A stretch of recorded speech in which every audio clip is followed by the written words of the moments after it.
الحمدللہ رب العالمین والصلاة والسلام علی سید المرسلین اما بعد فاعوذ باللہ من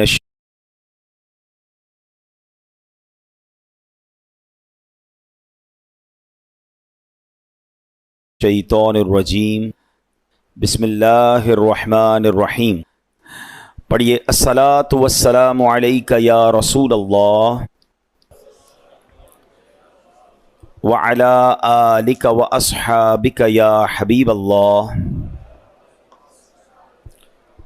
الصلاۃ والسلام علیک یا نبی اللہ۔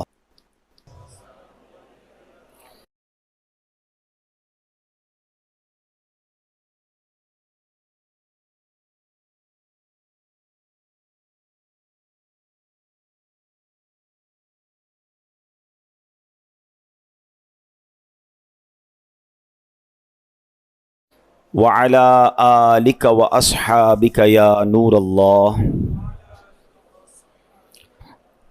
پیارے پیارے اسلامی بھائیوں اور مدنی چینل کے ناظرین، ہم کوشش کرتے ہیں کہ قرآن مجید فرقان حمید کی ان آیتوں کے بارے میں جانیں، سمجھنے کی کوشش کریں کہ جس میں رب کریم نے ہم سے براہ راست بات کی ہے، یا ایھا الذین آمنو کہہ کر، اے ایمان والو۔ قرآن مجید فرقان حمید سارا ہی ہمارے لیے راہ ہدایت ہے، راہ نجات ہے، سرچشمہ ہدایت ہے، لیکن جو یہ خاص آیتیں ہیں یہ تو براہ راست ہمیں ایڈریس کیا گیا ہے۔ تو ایک مومن ہونے کی نیت سے، ایک مسلمان ہونے کی نیت سے یہ لازم ہے کہ ہم اس پیغام کو سمجھیں کہ رب نے مجھ سے کیا فرمایا ہے۔ انشاءاللہ آج بھی اسی ٹاپک کو ہم لے کر آگے چلیں گے، مگر اس سے پہلے درود پاک کی فضیلت پر مشتمل ایک حدیث پاک، سبحان اللہ، اور وہ جمعہ کے دن سے متعلق ہے۔ سرکار دو عالم صلی اللہ تعالیٰ علیہ وسلم کا فرمان عالی شان ہے، حدیث پاک کا مضمون ہے کہ جو کوئی شخص جمعہ کے دن 200 بار درود پاک پڑھے، اس کے 200 برس کے گناہ معاف کر دیے جاتے ہیں۔ اب آپ غور کریں کہ سبحان اللہ، جمعہ کا دن کتنا مبارک دن ہے، اور اس دن سبحان اللہ اس کا مرتبہ اتنا بڑا ہے۔ علماء فرماتے ہیں کہ جمعہ کے دن اگر کوئی ایک نیکی کرے تو اسے 70 نیکیوں کا ثواب ملتا ہے۔ تو ہمیں اس دن تلاش کر کر کے نیکیاں کرنی چاہیے، درود پاک پڑھیں، تلاوت قرآن کریں، ہو سکے تو جمعہ کے دن سورہ یاسین پڑھیں۔ سورہ کہف پڑھنے کے تو بہت سارے فضائل ہیں۔ احادیث میں یہ مضمون ملتا ہے کہ جو جمعہ کے دن سورہ کہف پڑھے، ایک جمعے کو پڑھے، تو اگلے جمعے تک اس کے لیے نور کر دیا جاتا ہے۔ تو تھوڑی دیر لگتی ہے، 12-15 منٹ سورہ کہف کی تلاوت بھی کر لیا کریں، اور سبحان اللہ جمعہ کے دن ہو سکے تو مریض کی عیادت کریں، صدقہ و خیرات کریں، جتنا ہو سکے نیکیاں کریں۔ ہاں ایک بات یاد رکھنی ہے کہ جب جس مقام، جس وقت اور جس یوں سمجھیے کہ جگہ کا شرف اور بزرگی زیادہ ہوتی ہے، یا جس مہینے یا جس دن کی، تو پھر اس دن گناہ کرنا، اس مقام پر گناہ کرنا، اس کی سزا بھی بڑھ جاتی ہے۔ مثال کے طور پہ کوئی باہر روڈ پر گناہ کرے، یقیناً گناہ ہے، مگر مسجد کے اندر آ کر کرے گا تو اس کی پنشمنٹ بڑھ جائے گی نا، کہ اللہ کے گھر میں آ کر بھی گناہ کرنا ہے۔ کوئی عام دن میں گناہ کرے، یقیناً غلط ہے، مگر جمعہ کے دن گناہ کرے گا تو جہاں نیکی 70 گنا، وہاں اس کا گناہ بھی 70 گنا ہو جاتا ہے۔ تو پلیز عام دنوں میں بھی بچنا ہے، مگر جمعے کو گناہ نہیں کرنے، اسپیشلی بچنا ہے۔ جمعے کو کوئی نماز قضا نہیں ہونی چاہیے، میں نہیں کہتا عام دنوں میں بھی نہیں ہونی چاہیے، مگر کتنی افسوس کی بات ہے کہ جمعے کی نماز پڑھتے ہیں، عصر کی نہیں پڑھتے۔ ایسا نہ کریں، جمعے کو خاص طور پہ نمازوں کا اہتمام کریں، جمعے کو خاص طور پہ گناہوں سے بچیں۔ اللہ کرے کہ یہ بات ہم سمجھنے میں کامیاب ہوں اور اس دن کو امپورٹنس دیں۔ اس کی امپورٹنس کتنی ہے شریعت کی نظر میں، اللہ کی بارگاہ میں، کہ قرآن پاک میں پوری سورہ جمعہ نازل کی گئی ہے۔ صرف ذکر نہیں کیا گیا قرآن میں جمعہ کے دن کو، یعنی جمعہ کو ڈسکرائب کرنے کے لیے ایک پوری سورت قرآن پاک میں نازل کر دی گئی ہے۔ تو try to understand the importance of the day of Friday. اس کو آرڈنری ڈے کی طرح، اس کو عام دنوں کی طرح سیلیبریٹ نہ کریں۔ اللہ کرے کہ یہ بات ہمیں سمجھ آئے۔ آئیے مل کر محبت کے ساتھ با آواز بلند درود پاک پڑھ لیں۔ صلو علی الحبیب صلی اللہ تعالی علی محمد صلی اللہ علیہ وسلم۔ آج جو قرآن پاک کی ہمیں آیت ہم نے سننی ہے، سبحان اللہ، کیا کمال کی آیت ہے اور کیا شاندار اس میں لیسن ہے۔ پارہ نمبر 3 ہے، سورہ بقرہ ہے، آیت نمبر ہے 254۔ اللہ قرآن مجید میں ارشاد فرماتا ہے، بسم اللہ الرحمن الرحیم، یا ایہا الذین آمنوا انفقوا مما رزقناکم من قبل ان یأتی یوم لا بیع فیہ ولا خلۃ ولا شفاعہ والکافرون هم الظالمون۔ آسان ترجمہ قرآن کنز العرفان، اے ایمان والو، ہمارے دیے ہوئے رزق میں سے اللہ کی راہ میں اس دن کے آنے سے پہلے خرچ کر لو جس میں نہ کوئی خرید و فروخت ہوگی اور نہ کافروں کے لیے دوستی اور نہ شفاعت ہوگی، اور کافر ہی ظالم ہیں۔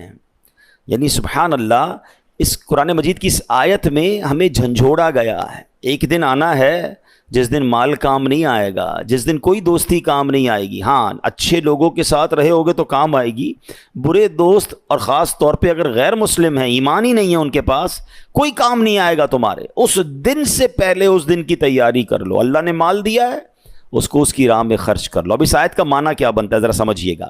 اس آیت میں آخرت کا زاد راہ تیار کرنے کا ایک اور طریقہ بیان فرمایا کہ قیامت آنے سے پہلے پہلے راہ خدا میں اپنا مال خرچ کر لو جو خدا ہی نے تمہیں عطا کیا ہے، اللہ نے ہی دیا ہے نا۔ یعنی یہاں یہ بات بھی سمجھنی ہے، ذرا مل کر جواب دیں گے، ہمیں مال کس نے عطا کیا ہے؟ اللہ نے دیا ہے۔ اچھا، میں آپ سے ایک بات پوچھنا چاہتا ہوں کہ دنیا میں ہم کسی کو کوئی پیسے دیں کہ بھئی یہ میرے 50,000 روپے ذرا رکھ لو، اور تھوڑے دنوں بعد میں اس کو کہوں یار وہ جو میرے 50,000 تھے اس میں سے 5,000 دے دو، یہ صاحب مجھے 5,000 واپس دے دیں، انہوں نے مجھ پر کوئی مہربانی کی؟ نہیں نا، پیسے میں نے دیے، میرے ہی پیسے تھے، اور 50 میں سے میں نے 5 ہی مانگے ہیں۔ اچھا، میں اس 5,000 پہ اس کو شاباش بھی دوں، تحفہ بھی دوں، خوش بھی ہو جاؤں، تو لوگ کہیں گے کمال ہے یار، اپنے ہی پیسے تھوڑے سے لے کر پھر کس بات کی خوشی ہے، پھر کس بات کا انعام ہے؟ ٹھیک ہے نا، کوئی کمال نہیں ہے اس بندے کا جس کے پاس ہم پیسے رکھوا کے ہمارے ہی پیسے اس میں سے بھی تھوڑے لے لیں۔ میرے رب کی شان دیکھیں کہ مال کون دیتا ہے؟ اللہ دیتا ہے۔ اچھا، اللہ اپنے مال میں سے فرماتے ہے میری راہ میں خرچ کر لو۔ اچھا، ہم خرچ کر بھی لیں تو کمال کیا کیا، دیا اسی نے تھا۔ بلکہ مزے کی بات بتائیں کہ صرف مال نہیں دیتا، مال تو بہت سو کو دیا ہے، پھر اللہ خرچ کرنے کی توفیق بھی اللہ ہی دیتا ہے۔ دنیا میں ایسے بہت سارے لوگ ہیں جن کو اللہ نے بہت دیا ہے، توفیق نہیں دی ہے، اربوں پتی ہیں، زکوٰۃ نہیں نکلتی ہے۔ نفلی صدقات کی بات تو بعد میں آئے گی نا، جو فرض ہے، جو ضروری ہے دینا، وہ نہیں نکلتا کیونکہ توفیق نہیں ہے، دل نہیں چلتا۔ سبحان اللہ، مال بھی رب دے، توفیق بھی رب دے، اور بندہ کچھ خرچ کر لے تو انعام بھی ربی عطا فرماتا ہے، جنت کی نعمتیں بھی رب عطا فرماتا ہے۔ بلکہ ایک جگہ تو رب نے فرمایا قرآن میں ہی، ہے کوئی جو اللہ کو اچھا قرض دے، قرض حسنہ۔ بڑی عجیب بات ہے کہ یار رب کو قرض کون دے سکتا ہے؟ جب مال ہی رب نے دیا ہے تو اللہ کا مال ہے، اللہ فرماتا ہے کوئی جو میری راہ میں خرچ کرے، اللہ فرماتا ہے کوئی جو اللہ کو قرض دے۔ اس کا مطلب کیا ہوا؟ علماء نے بڑی ڈیبیٹ کی اس پر، یہ لفظ قرض کیوں لایا گیا؟ تو اس کے پیچھے علماء نے جو ریزن بیان کیا کہ دنیا میں جب آپ کسی کو تحفہ دیتے ہیں نا تو واپسی کی امید نہیں ہوتی، اور رکھنی بھی نہیں چاہیے۔ تحفے کا مطلب تو آپ نے دے دیا نا، گفٹ ہے۔ کچھ لوگ تو تحفہ دے کر بھی امید رکھ رہے ہوتے ہیں، آج میں نے دیا، دیکھو کل کیا دے گا۔ تحفہ بھی غرض کے ساتھ، تحفہ بھی کنڈیشن کے ساتھ۔ تحفہ کنڈیشن کے ساتھ نہیں ہوتا، گفٹ دیا تو دیا، اچھے دل سے دیا کرو۔ تو لیکن جب آپ قرض دیتے ہیں نا تو آپ کو پتا ہوتا ہے یہ واپس آنا، جبھی تو قرض ہے۔ آپ تو کنڈیشن بھی لگاتے ہیں، چیک بھی کرتے ہیں، کس کو دے رہا ہوں، واپس دے گا نہیں دے گا۔ اللہ اکبر، فرمایا جو رب نے قرآن میں فرمایا نا، ہے کوئی جو اللہ کو اچھا قرض دے اور اللہ اس کو پھر بڑھا کے لوٹائے گا، تو اس کا مطلب یہ ہے کہ دینے والا اللہ کی راہ میں یقین رکھے کہ جو میں دے رہا ہوں یہ مجھے ضرور واپس ملے گا، اور جتنا دیا اتنا نہیں ملے گا، اللہ اپنے کرم سے اس کو بڑھا کر واپس لوٹائے گا۔ اچھا، دنیا میں دے دیا اللہ نے تو پھر ختم ہو گیا نا۔ مثال کے طور پہ ہم نے کسی کو قرض دیا، اس نے ہمیں واپس دے دیا، اس پر بھی اللہ کی شان کریمی دیکھیں کہ دنیا میں خرچ کیا، اللہ دنیا میں بڑھا کے دیتا ہے، کسی کو 1 کا 10 دیتا ہے، اور کسی کے اخلاص کے مطابق 1 کا 700 بھی عطا فرماتا ہے۔ تو پھر اس کے بعد تو ختم ہو گئی نا بات؟ نہیں، یہ تو دنیا میں دیا ہے، اللہ جنت کی نعمتیں اور عطا فرمائے گا۔ احادیث میں آتا ہے، مضمون ملتا ہے کہ جب تم اللہ کی راہ میں صدقہ کرتے ہو نا، اللہ تمہارے صدقے کو پالتا ہے، جس طرح تم اپنے بچڑے کو یا گائے کے بچے کی مثال دی گئی، جانور کو پالتے ہو کہ وہ چھوٹا ہوتا ہے اور بڑا ہو جاتا ہے۔ فرمایا کوئی کھجور کا صدقہ دیتا ہے، اللہ اسے قیامت کے دن احد پہاڑ جتنا عطا فرمائے گا۔ یعنی ملٹی پلائی ادھر بھی ہو رہا ہے۔ سبحان اللہ و بحمدہ، کاش یہ بات سمجھ آ جائے کہ یہ کتنا کمال کی اللہ کا احسان ہے۔ تو فرمایا کہ جو اللہ نے مال عطا کیا ہے اسی میں سے تم خرچ کرو۔ پھر کیا فرمایا، قیامت کا دن بڑی ہیبت والا ہے، اس دن مال کسی کو بھی فائدہ نہ دے گا اور دنیاوی دوستیاں بھی بیکار ہوں گی، بلکہ باپ بیٹے بھی ایک دوسرے سے جان چھڑا رہے ہوں گے۔ نیز کافروں کو کسی کی سفارش کام نہ دے گی اور نہ دنیاوی انداز میں کوئی کسی کی سفارش کر سکے گا، صرف اذن الہی سے اللہ نے جس کو اجازت دی ہوگی، اللہ تعالیٰ کے مقبول بندے اہل ایمان کی شفاعت کر سکیں گے۔ اور مال کا فائدہ بھی آخرت میں اسی صورت میں ہوگا جب دنیا میں اسے نیک کاموں میں خرچ کیا ہو، اور دوستیاں بھی نیک لوگوں کے ساتھ جو دوستیاں ہوں گی وہ کام آئیں گی۔ اللہ نے قرآن مجید میں ایک اور جگہ ارشاد فرمایا، جو برے لوگوں سے دوستی لگاتے ہیں نا، یہ میرے نوجوان مجھے سن رہے ہیں، آج نوجوان کو سمجھاؤ یار برے لوگوں کے ساتھ نہ بیٹھو، شرابیوں کے ساتھ نہ بیٹھو، جواریوں کے ساتھ نہ بیٹھو، بے حیا لوگوں کے ساتھ دوستیاں نہ کرو۔ تو جواب کیا دیتے، میں نہیں شراب پیتا، میں جوا کہاں کھیلتا ہوں، میں برے کام نہیں کرتا، بس بیٹھتا ہوں، کمپنی دیتا ہوں، دوست کرتے ہیں۔ دو باتیں یاد رکھیے گا، یہ جتنے نوجوان یہ جواب دیتے ہیں نا کہ میں بڑا پکا ہوں، میں برے کام نہیں کرتا، دوست کرتے ہیں، آپ تیار ہو جائیے کہ کچھ دنوں میں آپ بھی یہ برا کام کریں گے، کوئی نہیں بچتا۔ چلیں اگر آپ کو میری بات سمجھ نہیں آ رہی، یہ نوجوانوں کو نہیں آتی سمجھ، عموماً بچوں کو سمجھ ہی نہیں آتی کہ ابو پتہ نہیں کیوں روک رہے ہیں، یہ مولانا صاحب کیوں منع کرتے ہیں برے دوستوں میں بیٹھنے کا، میں تو بڑا پکا ہوں۔ اچھا اسی طرح اب ذرا نوجوانوں سے بات کر لوں یا بڑی عمر کے لوگوں سے بات کر لوں، وہ بد عقیدہ لوگوں کے ساتھ بیٹھنا شروع کر دیتے ہیں، جن کا ایمان درست نہیں ہے، جن کا عقیدہ درست نہیں ہے، اللہ کے بارے میں، رسول کے بارے میں، صحابہ کے بارے میں یا اہل بیت کے بارے میں۔ انہیں کہو یار آپ کے دوستوں میں یہ کیوں ہیں، تو کہتے میں بڑا پکا ہوں، میں ان کے عقیدے کی طرف نہیں جاتا ہوں، میں تو جناب اپنی بات کرتا ہوں لیکن بیٹھتا ہوں ان کے ساتھ۔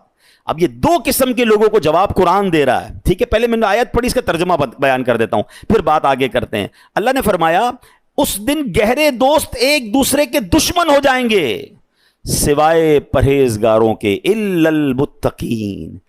متقی لوگوں کی دوستی ہوگی، وہ قیامت میں بھی کام آئیں گے، باقی سارے دوست ایک دوسرے کے دشمن ہو جائیں گے۔ ایک بات تو یہ سمجھ لو، ایسے دوست کا کیا فائدہ جو قیامت کے دن کام ہی نہ آئے بلکہ میرے لیے مار پڑنے کا سبب بن جائے۔ اب آتے ہیں دوسری بات کی طرف، جو لوگ کہتے ہیں میں بڑا پکا ہوں، میں نہیں جاؤں گا اس کی طرف۔ چلیں اب ایک چھوٹا سا میں سروے آپ سب کے ساتھ کر لیتا ہوں۔ کسی بھی چور، کسی بھی ڈاکو، کسی بھی جواری، کسی بھی شرابی، کسی بھی ہیروئنچی، غلط کام کرنے والے سے کبھی بھی زندگی میں ملاقات ہو جائے، اس کو صرف ایک سوال کیجئے گا، جواب آپ خود ہی دے دیں گے ابھی مجھے، ٹھیک ہے؟ لیکن چلے آپ سوال کیجئے گا، آپ کو یہ عادت کہاں سے ملی؟ بتائیے سارے لوگ کیا جواب دیں گے؟ جواب آپ کو پتا ہے کہ کہاں سے ملی؟ کوئی ایک نہیں کہے گا جناب کہ یہ جو شراب کی عادت پڑی ہے نا یہ ابو نے مجھے لگائی ہے، یا امی نے برتھ ڈے والے دن مجھے یہ پسٹل لا کے دی تھی کہ بیٹا آج تیری برتھ ڈے ہے، یہ پسٹل لے اور آج سے چوری شروع کر دے۔ آپ کو یہ سارے لوگ جواب یہی دیں گے، یار بیٹھتا تھا، دوست پیتے تھے، دوست غلط کام کرتے تھے، دوست جوا کھیلتے تھے، کہا یار تھوڑے ہی پیسے لگا لو، بڑا مزہ آتا ہے، ہم تو روز جیتتے، تم بھی جیت جاؤ گے، اور جناب مجھے جوئے کی لت پڑ گئی اور آج سب کچھ بک گیا۔ آج میں اتنی شراب پیتا ہوں، پہلے ایک بھی نہیں پیتا تھا، آج جو میں یہ چرس اور ہیروئن پی رہا ہوں، میں تو صرف سگریٹ پیتا تھا، ایک بار دوست نے کہا ذرا تھوڑا سا کش تو لگا لو، اور آہستہ آہستہ مجھے یہ عادت پڑ گئی۔ ایک بندہ آپ دنیا میں نہیں دکھا سکتے کہ جس کو بری عادت لگی ہو اور وہ دوستوں کی وجہ سے نہ لگی ہو، تو واٹ از دا ریزلٹ؟ سیدھا سیدھا فارمولا ہے نا کہ برا دوست ہی دوست کو خراب کرتا ہے۔ اور سبحان اللہ، اب ذرا تھوڑا سا ایک اور سروے کر لیتے ہیں، آپ ہی کا سروے کر لیتے ہیں۔ اس میں 100% جواب نہیں آئے گا, اس پہ 70-80% جواب آئے, کیونکہ اس پہ ماشاءاللہ ماں باپ کا کردار بھی ہوتا ہے. لیکن 70-80% آپ میں سے اگر میں کسی سے پوچھوں یار آپ کی نماز کی عادت کیسے بن گئی, آپ کی ماشاءاللہ تلاوت کی عادت کیسے بن گئی, آپ نے چہرے پہ سنت کیسے سجا لی ہے, آپ اچھی محفلوں میں کیوں جانے لگ گئے ہیں, آپ کے اندر یہ خوبصورت عادت کہاں ہے, تو آپ میں سے 70% لوگ جواب کیا دیں گے, یار ایک اچھا دوست مل گیا تھا, ایک اچھا رہنما مل گیا تھا جس نے بڑے پیار سے مجھے دعوت دی تھی, یا کسی عالم دین سے ملاقات ہو گئی تھی, ایک اچھی صحبت ملی تھی جس نے مجھے یہ عادت ڈال دی. تو سبحان اللہ, فارمولا آپ کے سامنے ہے کہ صحبت صالح ترا صالح تنن, اچھے کی صحبت تجھے اچھا بنا دے گی, اور برے کی صحبت طالح ترا طالح کنن, تجھے برے کی صحبت برا بنا دے گی. یہ مانتے نہیں ہیں لوگ, نہ نوجوان آج کا مان رہا ہے, نہ بچے مان رہے ہیں, کہتے نہیں ہم بڑے پکے ہیں. آپ کو امپیکٹ ضرور آئے گا. یہ جو محاورہ ہے نا, یہ محاورہ صرف محاورہ نہیں, حقیقت ہے. خربوزے کو دیکھ کر خربوزہ رنگ پکڑے گا, یہ دنیا کا دستور ہے. اچھا تھوڑی دیر کے لیے چلیں میں آپ کو ایک اور لاجیکلی ایگزامپل سے, ماحول کا کتنا اثر ہوتا ہے. اس وقت آپ سارے وضو کر کے تیار ہو کر ماشاءاللہ اللہ کے گھر میں بیٹھے ہیں, سر پہ ٹوپی لگائی ہوئی ہے. اس وقت آپ میں سے کسی کا حرام کام کرنے کو جی چاہ رہا ہے, کوئی بری بات سوچنے کو جی چاہ رہا ہے, کوئی بے حیائی کی بات دماغ میں آ رہی ہے؟ کیوں نہیں آ رہی ہے بھائی؟ کیونکہ آپ اچھے ماحول میں بیٹھے ہیں, آپ اچھے انوائرمنٹ میں بیٹھے. انوائرمنٹ اثر ڈالتا ہے, صحبت اثر ڈالتی ہے. اس وقت اللہ رسول کی بات سننے کو جی چاہ رہا ہے, یہیں سے اٹھ کر کسی ڈانس کلب میں چلے جائیں, کسی میوزیکل پروگرام میں چلے جائیں, بے حیائی کے پروگرام میں جائیں, تھوڑی دیر تک تو بندہ اسٹک رہے گا, تھوڑی دیر بعد اس کا دماغ بھی الٹا سوچنا شروع کر دے گا. کیوں؟ صحبت اثر ڈالتی ہے, ماحول امپیکٹ ڈالتا ہے. اگر بچنا ہے نا تو ہمیں اچھے ماحول میں ہی رہنا ہوگا, ہمیں اچھے دوستوں میں رہنا ہوگا. ورنہ میں کہوں میں بڑا پکا ہوں, ارے بڑے بڑے اولیاء کہلانے والوں کو شیطان نے پلٹا دیا, میں اور آپ کیا ہیں؟ تو اپنے اوپر اتنا غرور, اتنا جس کو کہتے ہیں نا یقین نہیں ہونا چاہیے. ہمیں ڈرتے رہنا چاہیے. قرآن کہہ رہا ہے نا, تو بری دوستیوں سے بچیے, خدارہ بچیے, یہ ایمان لے سکتی ہیں. وہ کہتے ہیں نا برا یار مار سے زیادہ خطرناک ہے. مار فارسی میں کہتے ہیں سانپ کو. یار وہ والا جو برا ہے وہ سانپ سے زیادہ خطرناک ہے. سانپ جان لیتا ہے, برا دوست ایمان لے لیتا ہے. لیکن ہمیں فکر ہی نہیں ہے. کوئی بات نہیں یار, غیر مسلم ہے تو کیا ہوا, ہم تو جاتے. معاذ اللہ مسلمان کہلانے والے ان کے تہواروں میں جاتے ہیں, ان کے تہواروں میں مٹھائیاں جا رہی ہیں, ان کے گھروں سے مٹھائیاں آ رہی ہیں. کیا جواب دو گے اللہ رسول کو؟ اس سے دوستی لگائیے جس کا صحابہ کرام کے بارے میں عقیدہ ہی درست نہیں ہے, اور ہم اس کے ساتھ کھاتے پیتے ہیں. کیا جواب دیں گے ہم صحابہ کرام کو, نبی پاک کو کیا جواب دیں گے؟ سرکار دو عالم علیہ الصلوۃ والسلام فرماتے ہیں کہ الصحابی کالنجوم, میرے صحابہ ستاروں کی مانند ہیں. فبأیہم اقتدیتم اہتدیتم, میرے صحابہ ستاروں کی مانند ہیں, جس کی بھی پیروی کرو گے تم کامیاب ہو جاؤ گے. اور ان صحابہ کو برا بھلا کہنے والا میرا دوست ہو سکتا ہے؟ کیسے ہو سکتا ہے؟ سوچئے نا. اچھا پھر ایسے دوست لگائے ہوں گے جو اہل بیت کو برا بھلا کہہ رہے ہیں. معاذ اللہ, کبھی سوچا آپ نے کہ سرکار کی آل کے بارے میں بری بات کرنے والے کے ساتھ میں کیسے بیٹھ سکتا ہوں؟ مگر نہیں, کوئی بات نہیں یار, میرا دوست ہے, اس کا عقیدہ ہے. یار آپ کے والد کو کوئی گالی دے, آپ کی والدہ کوئی برا بھلا بولے, آپ اس کے ساتھ بیٹھیں گے؟ آپ کیا میں اس کی جان لے لوں گا, اس کا گلا پکڑ لوں گا؟ اچھا تمہاری ماں کو برا بھلا کہ تم نہیں بیٹھو گے, مومنوں کی ماں کے بارے میں, ہماری امہات المومنین کے بارے میں کوئی برا کہے, ہمارا دوست بن جاتا ہے. سوچیے ہم کیا کر رہے ہیں, ہم کدھر جا رہے ہیں؟ ہمارا کوئی معیار نہیں ہے. ہم مسلمان پہلے ہیں, ہمیں نبی پاک علیہ الصلوۃ والسلام سے بروز قیامت شفاعت لینی ہے. ہم کیسے ان کو دوست بنا سکتے ہیں؟ تو خدا را سمجھیے, اللہ کے ولی سبحان اللہ اولیاء کرام کے بارے میں بری باتیں کرنے والا میرا دوست کیسے ہو سکتا ہے؟ اولیاء کرام, اچھا ولی کہتے کس کو ہیں؟ دوست کو. کس کا ولی ہے؟ اللہ کا دوست ہے. اللہ کے دوست کو برا کہے تو اللہ مجھ سے راضی ہوگا؟ میرا بہت چھوٹا سا علم ہے پیارے اسلامی بھائیوں, لیکن میں نے اب تک جو پڑھا ہے, دو ہی مقامات قرآن مجید میں ملتے ہیں یا احادیث میں سننے کو ملتا ہے کہ یہ دو کام ایسے ہیں کہ کوئی کر لے تو وہ ایسا ہے جس سے اللہ اعلان جنگ فرماتا ہے. رب سے جنگ کرنا ہے, یہ دو کام ایسے ہیں. مجھے بتاؤ اللہ سے جنگ کر کے کوئی جیتے گا؟ بربادی ہونا ہے نا. تو ان دو کاموں سے تو مجھے میلوں کوسوں دور رہنا ہے. وہ دو کام کون سے ہیں؟ فرمایا ایک سود کا کام کرنے والا اور ایک اللہ کے ولی سے دشمنی کرنے والا. اللہ فرماتا ہے میرا اس سے اعلان جنگ ہے. اولیاء کرام کے اس بارے میں بکواس ہو رہی ہے اور میں کہتا ہوں میرا دوست ہے یار، کوئی بات نہیں، اس کا مسئلہ ہے، میں تو کھانا کھاتا ہوں اس کے ساتھ۔ اللہ اکبر۔ قرآن کہتا ہے قیامت کے دن متقیوں کے علاوہ گہرے دوست بھی دشمن ہو جائیں گے۔ تو ہمارا کوئی پیرامیٹر ہونا چاہیے۔ آج کل تو ڈیجیٹل فرینڈ بنتے ہیں نا، ادھر فرینڈ ریکویسٹ آئی ادھر ایکسیپٹ، ادھر فرینڈ ریکویسٹ ادھر ایکسیپٹ، کون ہے کیا ہے؟ روایتوں میں آتا ہے دوست دوست کے دین پر ہوتا ہے۔ دوست بنانے کا کوئی معیار بناؤ ہیں کہ پہلے وہ دوست اللہ کا دوست ہے کہ نہیں، رسول پاک صحابہ اہل بیت کا دوست ہے کہ نہیں، اس کے عقیدے، پھر اس کے بعد اس کے اعمال کیسے ہیں۔ برے دوستوں کے ساتھ رہ کر آپ اچھے نہیں ہو سکتے۔ کاش یہ قرآن کا پیغام آج ہم سمجھ جائیں کہ ہمیں دوست کسے بنانا ہے۔ اچھا پھر سبحان اللہ آگے قرآن کہتا ہے کہ پھر اپنے اللہ نے جو مال دیا ہے نا اس کو خرچ کر کے اس دن سے پہلے خرچ کر لو جس دن پھر کوئی کاروبار نہیں ہوگا، جس دن پیسہ کام نہیں آئے گا۔ ایک اور جگہ رب قرآن میں فرماتا ہے وَأَنفِقُوا مِمَّا رَزَقْنَاكُمْ مِن قَبْلِ أَن يَأْتِيَ أَحَدَكُمُ الْمَوْتُ فَيَقُولَ رَبِّ لَوْلَا أَخَّرْتَنِي إِلَىٰ أَجَلٍ قَرِيبٍ فَأَصَّدَّقَ وَأَكُن مِّنَ الصَّالِحِينَ۔ ترجمہ، اور ہم نے تمہیں جو رزق دیا اس سے اس وقت سے پہلے پہلے ہماری راہ میں خرچ کر لو کہ تم میں سے کسی کو موت آئے تو کہنے لگے اے میرے رب تو نے مجھے تھوڑی مہلت کیوں نہ دی کہ میں صدقہ دیتا اور صالحین میں سے ہوتا۔ مرنے کے بعد بندہ کہے گا اے اللہ دوبارہ بھیج دے، مجھے تو پتہ ہی نہیں تھا میں اتنا جلدی مر جاؤں گا، ہیں میں اب روزہ بھی رکھوں گا، میں صدقہ بھی دوں گا، میں نمازیں بھی پڑھوں گا، اے اللہ ایک موقع دے دے۔ اس کے بعد کوئی موقع نہیں ملے گا۔ ہیں اعلیٰ حضرت لکھتے ہیں نا اترتے چاند ڈھلتی چاندنی جو ہو سکے کر لے، اندھیرا پاک آتا ہے یہ 2 دن کی اجالی ہے۔ ارے یہ بھیڑیوں کا بن ہے اور شام آ گئی سر پر، کہاں سویا مسافر ہائے کتنا لا ابالی ہے۔ اندھیرا گھر اکیلی جان دل دم گھٹتا دل اکتا تھا، خدا کو یاد کر پیارے وہ ساتھ آنے والی ہے۔ زمین تپتی کٹیلی راہ بھاری بوجھ گھائل پاؤں، مصیبت جھیلنے والے تیرا اللہ والی ہے۔ نہ چونکا دن ہے ڈھلنے پر تیری منزل ہوئی کھوٹی، ارے او جانے والے نیند یہ کب کی نکالی ہے۔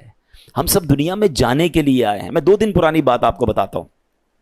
میں نیو کراچی میں گیا، میرا بیان تھا وہاں پر۔ بیان کے بعد مجھے لوگوں نے کہا کہ اس بیان کے پاس ہی ایک گھر ہے اور وہاں بڑی جوان موت ہوئی ہے، والد صاحب کو صبر ہی نہیں آ رہا ہے، آپ تھوڑی دیر کے لیے چلیں دعا کر دیں گے ان کو کچھ تسلی ہو جائے گی۔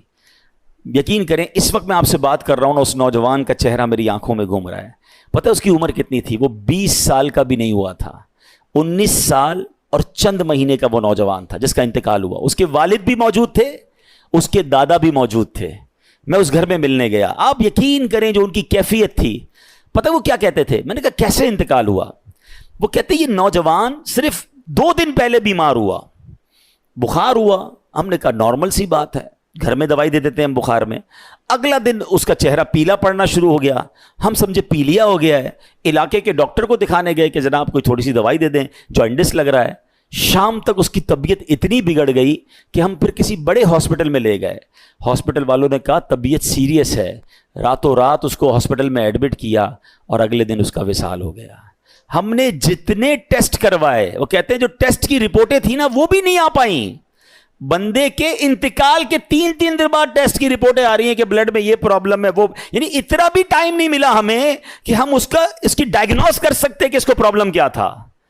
بڑا پیسے والے تھے، بڑا گھر تھا، سب کچھ تھا، مگر وہ 20 سال کا نوجوان اب اپنی قبر میں اکیلا ہے۔ کاش یہ بات ہمیں سمجھ آ جائے کہ میں نے بھی جانا ہے، آپ نے بھی جانا ہے۔ کس بات کا انتظار ہے یار؟ ہمیں کیوں لگ رہا ہے کہ ابھی بہت باقی ہے؟ ابھی تو بڑی لائف پڑی ہے، ابھی تو بڑھاپا آئے گا، پھر جناب اللہ اللہ بھی کر لوں گا، پھر توبہ بھی کر لوں گا، پھر حرام بھی چھوڑ دوں گا، پھر اللہ کی راہ میں خرچ بھی کر لوں گا۔ دادا موجود ہے، پوتا قبر میں ہے۔ وہ ایک قبرستان میں تختی لگی ہوئی تھی نا ایک قبر کے اوپر، میں بڑا اہم تھا، یہی میرا وہم تھا۔ کاش یہ بات سمجھ آ جائے۔ تاریخ پیدائش بھی لکھی ہوتی ہے اور تاریخ وصال بھی. کیلکولیٹ کیا کریں کہ یار یہ 70 سال کے بعد قبر میں گئے, پھر آپ کو کوئی قبر ملے گی جو 40 سال کا قبر میں گیا ہوگا, آپ کو ایسی بھی قبر ملے گی جو 15 سال میں قبر میں گیا ہوگا, بلکہ قبرستان میں چھوٹی چھوٹی قبریں بھی ہوتی ہیں, بچے بھی قبر میں گئے ہیں. اٹ مینز ہم میں سے ہر کوئی ایک سیکوینس سے آیا ضرور ہے. میرے دادا پہلے آئے, آپ کے بھی پہلے دادا آئے, پھر والد آئے, پھر آپ آئے, پھر آپ کے بچے, پھر ان کے بچے. یہ ایک سیکوینس ہے, ایک ترتیب ہے. آنے کی ترتیب ہے, جانے کی ترتیب نہیں ہے. پہلے کوئی بھی جا سکتا ہے, تو پھر کیوں تیاری نہیں کر رہے؟ یہی تو قرآن کہہ رہا ہے کہ بندہ مرنے کے بعد کہے گا یا اللہ مجھے مہلت کیوں نہ دی, میں نیک کام کرتا, میں تیری راہ میں خرچ کرتا. موت مہلت دے کر نہیں آتی ہے. مجھے اور آپ کو کوئی میسج نہیں آئے گا. آج کل میسج آتا ہے نا موبائل کمپنی کا کہ جناب 90% ڈیٹا یوز ہو گیا ہے, پلیز اب 10% رہ گیا ہے, اب جلدی سے پیسے ڈلوائیں ورنہ موبائل بند ہو جائے گا. ہم کہتے ہیں یار اپنے اسٹاف کو یا پیسے بھجواؤ, موبائل بند ہونے والا ہے. زندگی میں مجھے اور آپ کو کوئی میسج نہیں آئے گا کہ your 10% life remaining, please make repentance, توبہ کر لیں, 10% رہ گئی ہے, 2 دن رہ گئے, اب سجدہ کر لیں, اب اللہ کو راضی کر لیں, اب چھوڑ دیں حرام کو. نہیں, صبح بندہ گھر سے نکلتا ہے, شام جنازہ گھر پہ آتا ہے. پلیز قرآن کے اس پیغام کو آج لے کر جائیں. اللہ نے مال دیا ہے, زندگی میں خرچ کر لو, اچھی جگہ خرچ کرو, غریبوں کی مدد کریں, صدقہ جاریہ والے کام کریں, زکوٰۃ اس کی پوری دیں, اور صرف زکوٰۃ کیوں اور خرچ کر لو. اچھا یہ مال جانا کدھر ہے؟ آپ ہی کے اکاؤنٹ میں جانا ہے. اللہ کی راہ میں خرچ کر کے ٹینشن کیوں ہوتی ہے؟ کوئی ایسا بندہ دیکھا آپ نے کبھی کہ جو بندہ کہے یار آج بڑا موڈ آف ہے؟ ہم کہیں کیوں موڈ آف ہے؟ کہ یار یہ جیب میں پیسے تھے نا, یہ آتے آتے بینک میں ڈلوا کے آیا ہوں. ہم کہیں گے یار تھوڑے ہی پیسے تھے, آپ کے ہی جیب میں تھے, آپ کے ہی اکاؤنٹ میں چلے گئے, ٹینشن کس بات کی ہے؟ ایسا ہی ہے نا, کوئی ٹینشن نہیں ہوتی کہ یار کیش پڑا ہے ذرا اکاؤنٹ میں ڈلوا دوں.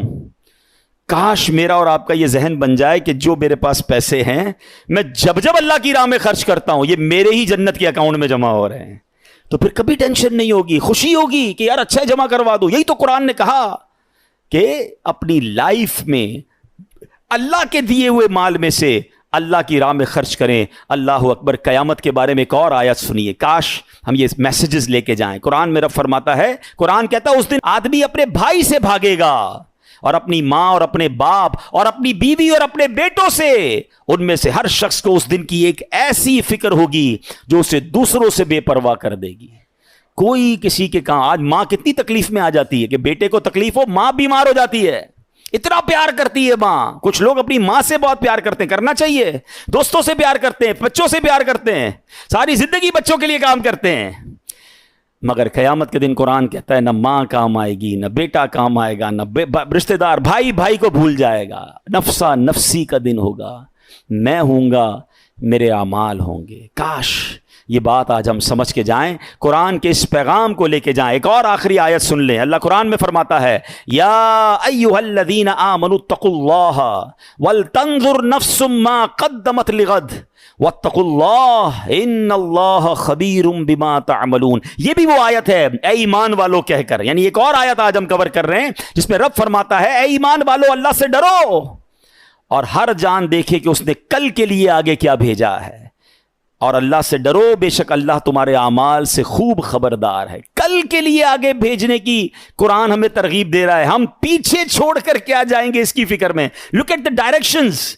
ہم میں سے اکثر لوگوں کی فکر یہ کہ میں پیچھے بچوں کے لیے, فیملی کے لیے کتنا جمع کر رہا ہوں. قرآن کہتا ہے ہر آدمی سوچے آگے کے لیے کیا بھیجا ہے. ہم پیچھے کی سوچ رہے ہیں, قرآن ہمیں آگے کی سوچ دلا رہا ہے. آپ کو پتہ ہے جب انسان کا انتقال ہوتا ہے, رشتہ دار کہتے ہیں میت نے پیچھے کیا چھوڑا ہے, فرشتے پتہ ہے کیا کہتے ہیں, میت نے آگے کیا بھیجا ہے. کاش یہ فلسفہ سمجھ آ جائے کہ آگے کیا بھیجنا ہے. آگے سجدے کام آئیں گے, نمازیں پڑھیے, یہ آگے بھیجنے والا کام ہے. 5 وقت کی نماز یہ آپ کے اگلے اکاؤنٹ کو بیٹر کرے گی. آگے تلاوت قرآن کام آئے گی, ذکر و اذکار کام آئیں گے, لوگوں سے اچھا برتاؤ کام آئے گا, مسلمانوں کی خیر خواہی کام آئے گی, غریبوں کی مدد کام آئے گی, صدقہ جاریہ والے کام آئیں گے, رشتہ داروں سے حسن سلوک کام آئے گا, ماں باپ کی خدمت کام آئے گی. جو دھوکہ دے کر, لوٹ کر, ظلم کر کے سب کچھ زندگی گزار رہے ہیں, آپ اگلا گھڑا تیار کر رہے ہیں, اور آگے کب جانا ہے کسی کو نہیں پتا. ہم میں سے کوئی آج بھی دنیا سے جا سکتا ہے, ہم کیوں نہیں سوچتے. کاش قرآن پاک کا یہ پیغام ہم سمجھ کے جائیں۔ جو آج آیت ہوئی ہے میں اس کا ترجمہ پھر بیان کر کے اپنے بیان کو ختم کرتا ہوں۔ اللہ قرآن میں فرماتا ہے، اے ایمان والو، ہمارے دیے ہوئے رزق میں سے اللہ کی راہ میں اس دن کے آنے سے پہلے خرچ کر لو جس میں نہ کوئی خرید و فروخت ہوگی اور نہ کافروں کے لیے دوستی اور نہ شفاعت ہوگی، اور کافر ہی ظالم ہیں۔ تو کاش یہ دو پیغام اس آیت سے ہم لے جائیں کہ مرنے سے پہلے، ہمیں نہیں پتہ کب مریں گے، آج دنیا میں رہ کر آخرت کے لیے کچھ ایسا سامان کر لیں، کچھ ایسا خرچ کر جائیں جو ہمارے لیے خزانہ آخرت کے لیے جمع ہو جائے، اور اچھوں سے دوستی کریں، برے لوگوں کی دوستی سے اور صحبت سے بچیں۔ اس آیت سے یہ دو پیغام ملتے ہیں، اس پر اللہ مجھے بھی عمل کرنے کی توفیق عطا فرمائے، آپ کو بھی نصیب فرمائے۔ الحمدللہ ایسی پیاری باتیں دعوت اسلامی کے ماحول میں سکھائی جاتی ہیں۔ مزید آپ نے بیانات سننے ہیں تو مدنی چینل کو فالو کریں، ہمارے سوشل میڈیا پہ اکاؤنٹس ہیں اس کو فالو کریں۔ اللہ پاک ہم سب کو عمل کرنے کی توفیق عطا فرمائے، آمین بجاہ النبی الامین صلی اللہ علیہ وسلم۔